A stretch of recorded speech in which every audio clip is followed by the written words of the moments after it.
भला वैवाहिक संबंध की क्या आवश्यकता है? तो हम देखते हैं कुछ लोग जो हैं वो मैरिज से बहुत डरते हैं या मैरिज को अवॉइड करना चाहते हैं। तो किस तरह के लोग हैं जो मोस्टली हम देखते हैं कि जो मैरिज को अवॉइड करना चाहते हैं? पहले इस तरह के लोग हैं जो कि ना बड़े निराश हैं अच्छे एग्जाम्पल्स ना देखने के कारण। कहते हैं हमने बहुत बुरे एग्जाम्पल देखे हैं मैरिज के। My parents they were always quarrelling, always fighting. मेरी ब्रदर के साथ भी हुआ, मेरी सिस्टर के साथ भी हुआ। दैट्स वाई ना आई एम डन। मैं मैरिज नाम की जो इंस्टीट्यूशन है इसी पर मेरा विश्वास नहीं है। मैं अच्छे एग्जाम्पल देखे नहीं, मैंने क्या करूँ मैं? Like in Guinness Book of World Records, there's a person whose name is Glenn Wolf. इनकी 29 times marriage हो सकती है, 29 times, and he was a Baptist in a church. 29 times he got married, and his last wife, उनका नाम था Linda wolf, उनकी भी 23 times marriage हो चुकी थी। तो दोनों अपने रिकॉर्ड तोड़ चुके हैं। Why? क्योंकि भाई कोई मैरिज इनकी सस्टेन होती नहीं। ओके अब ये तो खैर बहुत ही एक्सट्रीम एग्जांपल है जो कि दुनिया के वर्ल्ड रिकॉर्ड में आया of Linda Wolf and Glenn wolf.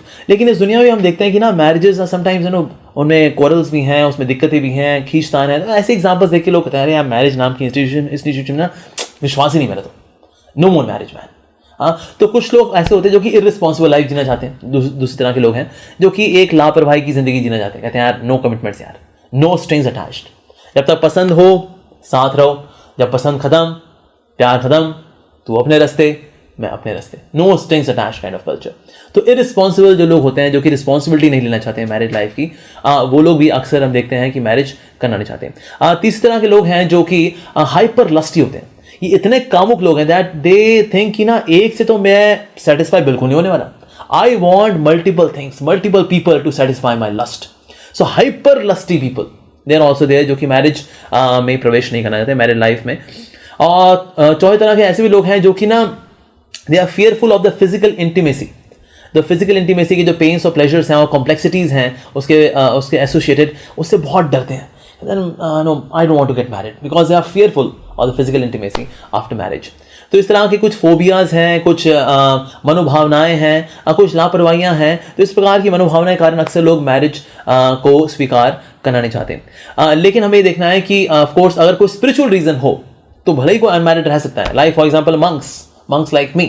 So one can be a monk, stay unmarried, but for the reason to serve Lord and the humanity. If this is the reason, if there is a Krishna conscious reason, then one can avoid marriage.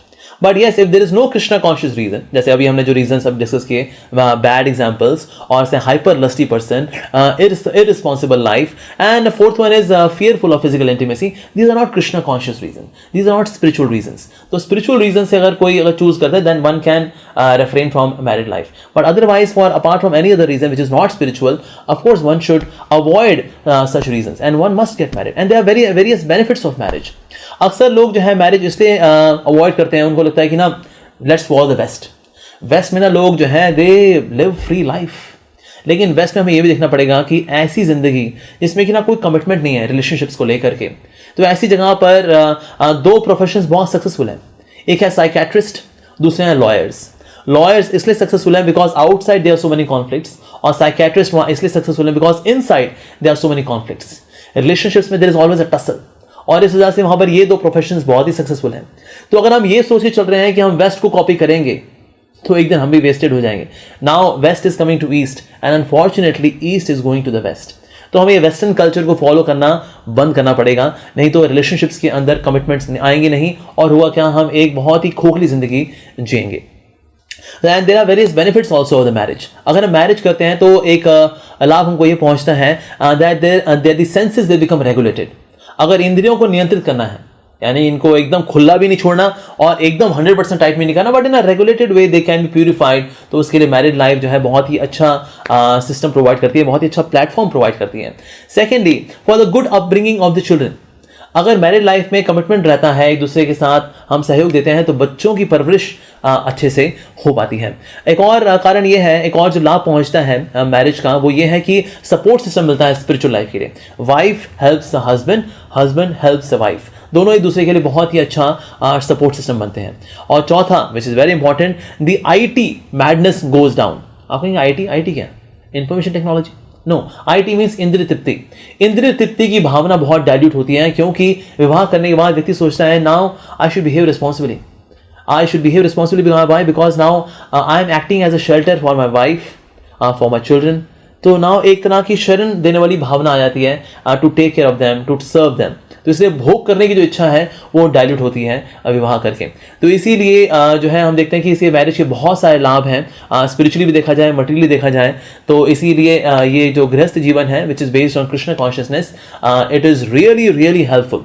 तो इसलिए हमें ये करना चाहिए कि हमें marriage को avoid नहीं करना चाहिए। इससे रिलेटेड जो भी हमारे मिसकंसेप्शंस हैं, फोबियाज हैं, फियर्स हैं, इनको एड्रेस करना चाहिए और मैरिज जो एक इंस्टीट्यूशन है जो कि भगवान ने बनाई है, इसको स्वीकार करना चाहिए with a spiritual intention, with a spiritual motivation. And this way we can make this human form of life a great success. Thank you very much for watching. Hare